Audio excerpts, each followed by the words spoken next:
At 78 years old, Rob Reiner has nothing left to prove. He's an actor, a director, a storyteller whose fingerprints are all over Hollywood history.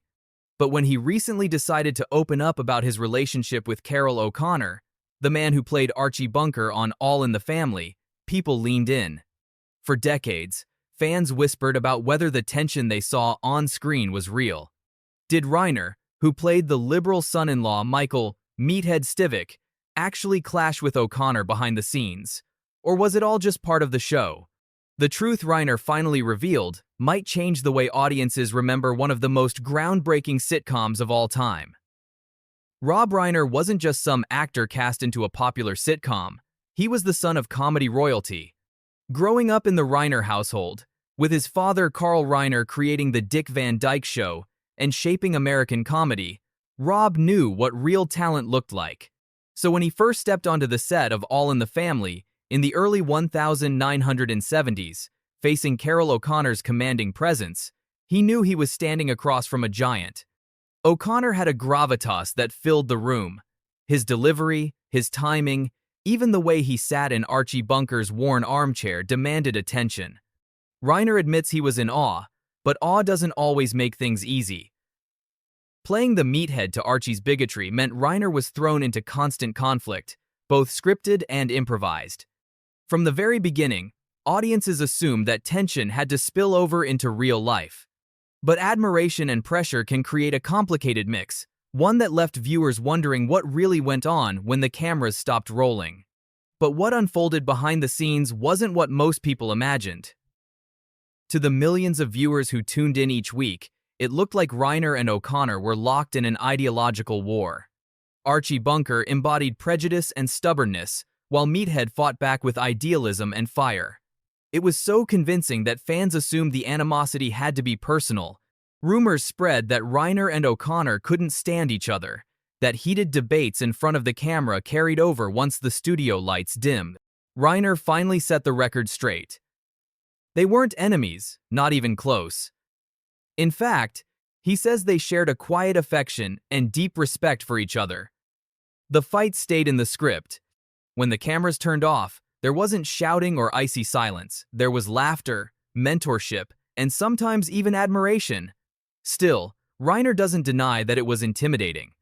O'Connor's talent set a bar that forced him to bring his absolute best to every single taping.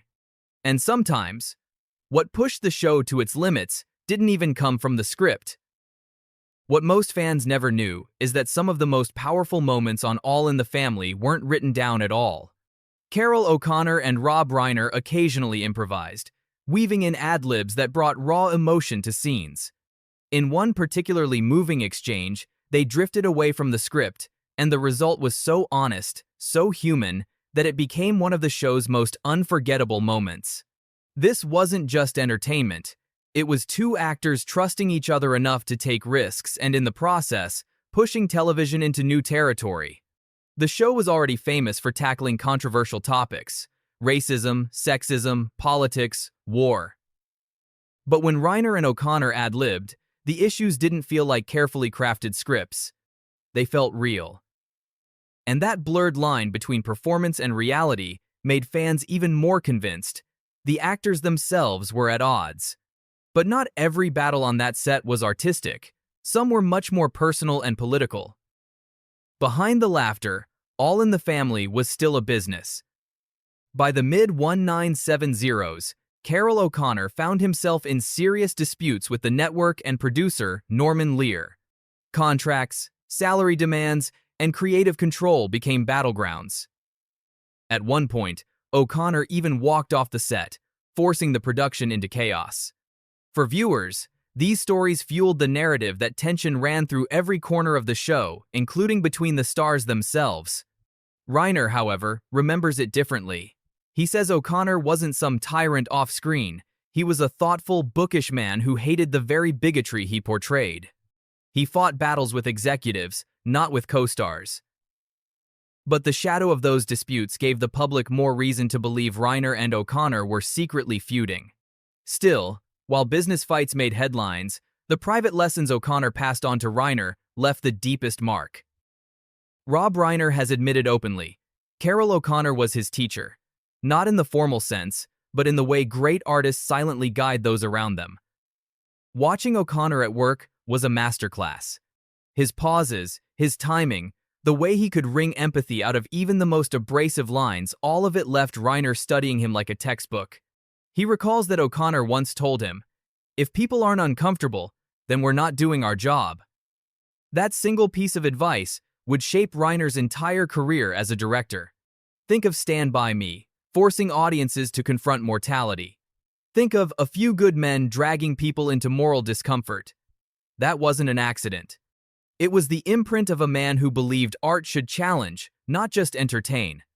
And yet, even with this mentorship, myths about their relationship refused to die. For years, tabloids and even casual fans held on to the idea that the tension was real.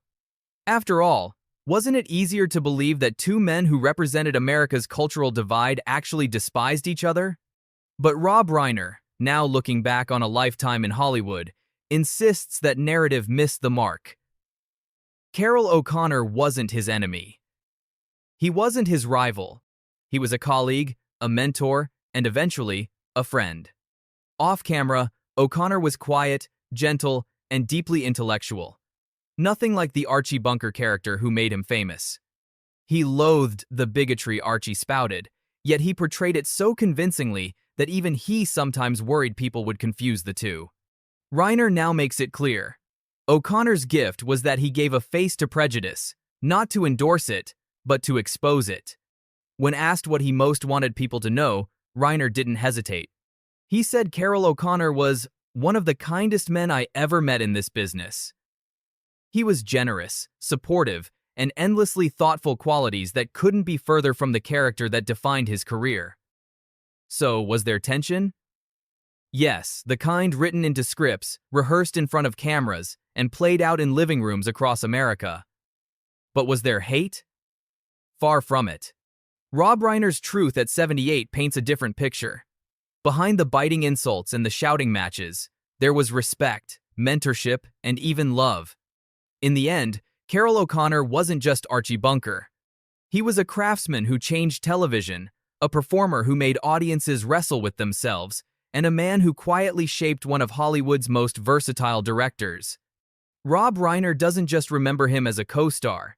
He remembers him as a teacher, a friend, and a legend. And maybe the real story here is that myths, no matter how juicy, are sometimes less powerful than the truth. Because the truth is, behind the heated exchanges of All in the Family, there were two men who, despite their differences, built one of the greatest partnerships television has ever seen.